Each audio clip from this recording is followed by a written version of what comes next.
Всем привет, меня зовут Алла, и в этом видео я буду показывать, как сделать вот такую красоту.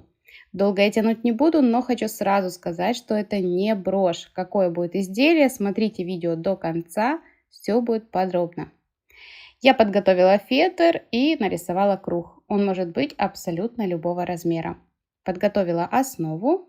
Как ее сделать, я показывала в предыдущем видео, и для тех, кто не видел, ссылочку оставлю в описании под этим видео. Также я подготовила бусины, бисер, все, что у меня было в красно-черных тонах. И вот такие коробочки. Они у меня есть с крышечками, что тоже очень удобно. Использую сразу две стороны. Хочу сказать, что китайский бисер в такой работе очень удобный. Вот не поверите, кто ним работает, тот знает, что он весь неровный. Но в такой работе это даже хорошо. У меня здесь разный бисер. Есть остатки от картин. Кто вышивает картины, тот знает, что есть остатки. Чешский бисер есть. И также вот такие бусины покажу. Они у меня вот, они разные, видите, да? Одни вот почти матовые. В общем, вот просто беру все, что есть. Вот я придумала себе цветовую гамму и использую все подряд. Если использовать много стеклянных бусин, изделие будет увесистое. Вот сейчас я насыпаю рубку. Она у меня в двух цветах. Вот вроде бы черный, но они разные. Также эта рубка китайская. Закончились у меня маленькие коробочки. Я еще вот такую крышечку использую. Далее все вот немного подвину. Основа. Хочу показать иголочку. Я всегда вышиваю бисерной иголочкой. И также использую на магните. Очень удобно. Вот такие японские иглы. Бисерные. Я их прям люблю и вам рекомендую. В этой работе я буду использовать мононить. Я беру небольшие катушки, вот так они выглядят, по 200 метров. Продаются в любых рукодельных магазинах. Далее я прикладываю бусины и начинаю именно с самых крупных. И только после того, как крупные бусины у меня пришиты, я приступаю к бисеру. Я прикладываю, смотрю, как мне больше нравится. Можно вот так придерживать немножко пальчиком и пришивать. Но в принципе, вот первую бусину я просто вкалываю иголочку, одеваю. Можно в одну сторону, в другую. Ну, в общем, смотрю, как мне больше нравится. И пришиваю. Крупные бусины я всегда пришиваю несколько раз. Ну, вот в данном случае 3 или 4 виточка я точно сделала. Вот так первая пришита. Далее беру следующую. Она более прозрачная. И смотрю. Выше, ниже, ближе. Ну, в общем, как мне нравится. Я такие заготовки называю работа без правил. Вот правда, нет никаких ограничений, правил, рамок. Вот просто беру цвета, те, что считаю нужными, и просто нашиваю. Сейчас я подготовила вот такую побольше черную бусину. Тоже ее пришью. Но это не означает, что если вы выбрали 2-3 цвета, обязательно в этих цветах должны быть какие-то побольше. Например, вот как у меня, да. У меня красный и черный. И большие бусины есть как красные, так и черные. Но это абсолютно не обязательно. У вас может быть, допустим, большие бусины одного цвета, все мелкие другого. Или, ну, в общем, нет никаких правил. Сейчас я взяла маленькую стеклянную бусину, но также я буду в этой работе использовать и пластиковые. Они также хорошо смотрятся в готовом изделии.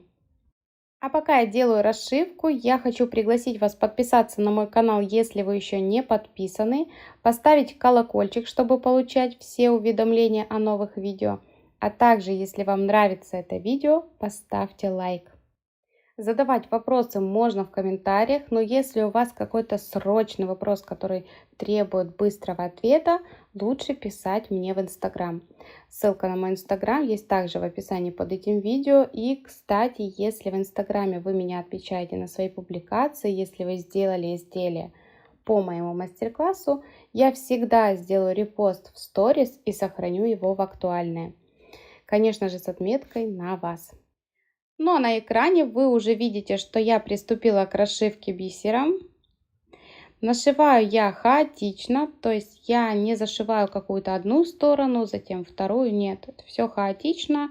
И при этом я беру также вот какой мне попадется бисер, такой пришиваю. То есть я не вышиваю одним цветом, потом другим, потом третьим, вот все подряд беру. Но вам, возможно, будет удобнее по очереди.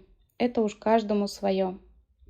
Весь процесс я показывать смысла не вижу, потому что здесь, на мой взгляд, и так все понятно. Но если в комментариях будет много сообщений о том, что вы хотите очень подробно, чтобы было видно, как пришита каждая бисеринка, я над этим подумаю. Кстати, в такой работе отлично смотрится стеклярус и пайетки. У меня в этой заготовке их нет, но на канале такие видео обязательно будут, и я покажу, как это смотрится. И уже я практически закончила, ну то есть зашивку я закончила. Посмотрите, как плотно, все хаотично, и посмотрите, как оригинально смотрится. Но здесь у меня на больших бусинах, я думаю, вам видно, здесь видна мононить. То есть они повыше, чем бисер. И я хочу это закрыть. А вот у меня есть мононить, иголочка. Я провожу через большую бусину, вывожу на одну из сторон, без разницы на какую. И я взяла вот такие пайетки. Смотрите, они очень мелкие. Сейчас я их достану, покажу поближе. Вот такие. В принципе, можно и без них. Можно обойтись просто бисеринкой. Но так как они у меня есть, я их использую. Беру пайетку, далее беру черную бисеринку. И сейчас я закрываю красную бусину. Вот так. И далее прохожу в то же место. Но я бисеринку оставляю, отодвигаю и прохожу через пайетку, выхожу в другую сторону. Там сейчас я буду показывать еще раз, будет лучше видно. Снова я одела бисеринку и пайеточку. И вот так провожу, опять снова отодвигаю бисеринку, прохожу через пайетку и выхожу с той стороны, с первой, которая уже закрыта, и опускаю просто иголочку на изнанку. Вот таким образом. Все, я эту сторону закрыла. Теперь я перейду на черную бусину. Также я вхожу рядом и прохожу через бусину, чтобы ниточка была именно с бусинки. Далее одеваю пайеточку, но здесь уже буду использовать красную бисеринку. То есть красную бусину я закрыла черной бисеринкой, а черную я закрою красной. Ну вот так мне захотелось. И точно так же я отодвигаю бисеринку и вхожу в пайетку. Плохо видно, но думаю, что в принципе понятен. Здесь ничего сложного нет. Далее снова закрываю вторую сторону. Покажу поближе, как получилось. Вот так. Теперь у меня не видно никаких ниточек. И с изнаночной стороны я делаю закрепку. Самую обычную, но делаю их несколько штук. Также провожу вот так подальше иголочкой уже. И срезаю с изнаночной стороны. Все, заготовка моя готова. Вот так она выглядит. И она уже готова к тому, чтобы стать изделием. Далее я решила снять наметочную нитку. Хотя этого можно было не делать. Ведь заготовка вырезается по форме. И, ну, в общем, не знаю, зачем я сделала эту лишнюю работу. Но уже сделала. Мало того, еще сеточку обрезала. Вот по прямоугольнику. Зачем, не знаю.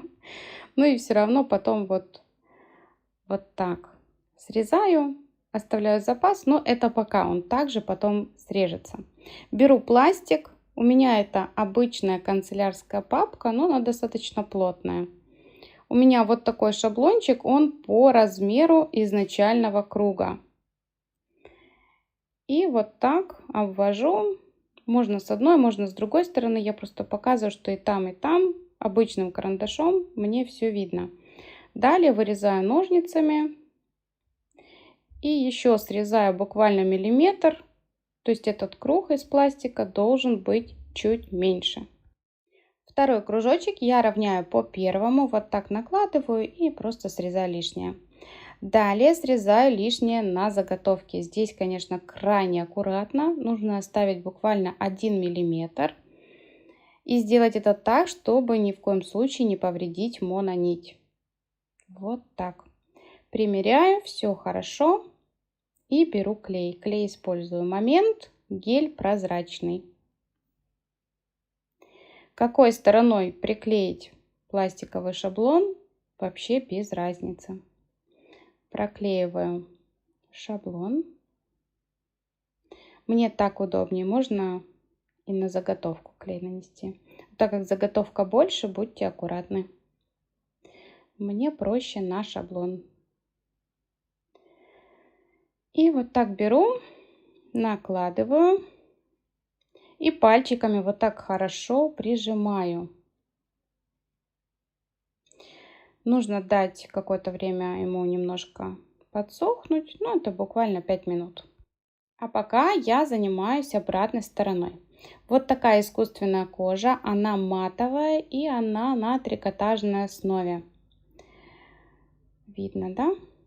Край у нее не сыпется, все хорошо. Беру шаблончик, который основной, просто прикладываю, смотрю, ну вот сколько мне нужно места. И уже беру пластиковый шаблон, также проклеиваю его и приклеиваю на искусственную кожу к изнанке. Вот таким образом. Хорошо выравниваю. Смотрите, здесь я сейчас поближе покажу. Такое впечатление, что воздух, но нет, это просто ему нужно дать остыть. Вот так все получается. Когда клей высыхает, все хорошо.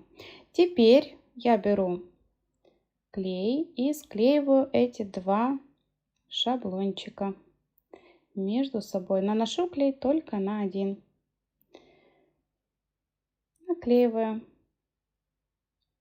Прижимаю и также несколько минут просто даю немножко подсохнуть. Достаточно подождать 3-5 минут и все будет готово. Далее беру ножницы и просто вырезаю по контуру. Вот таким образом. Здесь, конечно, тоже аккуратно. И вот так получается. Сейчас мне нужно обработать край. Я подготовила иголочку на магните, чтобы ее было видно. И бисер. Бисер у меня чешский, он более или менее одинаковый, поэтому использую его. Завожу иголочку на изнанку, одеваю 2 бисеринки, отступив место так, чтобы хватило на эти 2 бисеринки, я завожу иголочку через лицо и вывожу на изнанку. Вот таким образом. Далее подтягиваю и в бисеринку, которая ближе к иголочке, снизу вверх вывожу иголочку.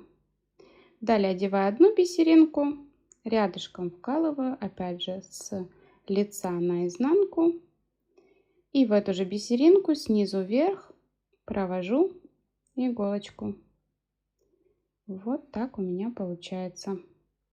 Этот способ обработки края не новый, поэтому многие из вас думаю, что его знают. Ну и так я продолжаю делать полностью по всему периметру. Заканчиваю за кадром, чтобы не делать слишком длинное видео. И дальше, конечно, все покажу. Вот так получается. Я не дошла до начала, буквально 1,5 сантиметра. и подготовила вот такой шнур. Вот так он выглядит. Покупала его в рукодельном магазине, даже не знаю, для чего он используется. Размер 3 сантиметра. Далее складываю его петелькой. Вот таким образом. И для надежности использую клей. Кончики проклеиваю. Далее вставляю между передней и задней стенкой. Поправляю, чтобы это было похоже на петельку. Прижимаю пальчиками. Нужно, чтобы клей приклеился, чтобы все хорошо держалось. И далее я продолжаю закрывать край. И я это делаю с бисером до того момента, пока не дойду до петельки. Я вижу, что мне еще одна бисеринка и будет достаточно. Там, где петелька, бисер я не использую. Просто прохожусь в одну и во вторую сторону несколько раз, чтобы вот прям хорошо закрепить это место. Чтобы это крепление никуда не делось и ни в коем случае не порвалось. Здесь нужно прям... Ну, во-первых, там клей, во-вторых, вот хорошо прошить, и все, это будет навеки. Когда уже закончила с петелькой, и дальше продолжаю закрывать край и делаю закрепку. Вот так я прохожу в центр, затем увожу в бок, делаю закрепку, все, обрезаю ниточку. Теперь осталось совсем немного. Я подготовила вот такое колечко для брелка. Они также продаются в рукодельных магазинах. И одела колечко. Сейчас я беру плоскогубцы, держу с одной стороны, со второй раздвигаю колечко и одеваю заготовку. Все, 2 минуты назад это была просто заготовка, а сейчас это уже шикарный брелок. Вот так он выглядит поближе. Посмотрите, какой он шикарный, при этом как легко он делается. При этом скажу честно, мне проговорить процесс было намного сложнее, чем его сделать. Мастер-класс, который вы только что посмотрели, был записан мной и опубликован на моем втором канале 22 сентября 2021 года. Так как сейчас я занимаюсь тем, что переделываю тот канал, и эти видео на нем уже недоступны, то по возможности многие из тех видео, которые были там, будут мной перемонтированы и адаптированы под этот канал, и в любой момент вы их сможете посмотреть. Ну и на этом видео будет подходить к концу. Если вам понравилось, поставьте лайк и напишите комментарий. Также подписывайтесь на канал, если вы еще не подписаны. Ставьте колокольчик, чтобы не пропускать новые видео и видеть их первыми. Если остались какие-то вопросы, пишите их в комментариях. Все их вижу, все читаю и обязательно отвечаю. На сегодня все. Всем пока-пока и до новых встреч на моем канале.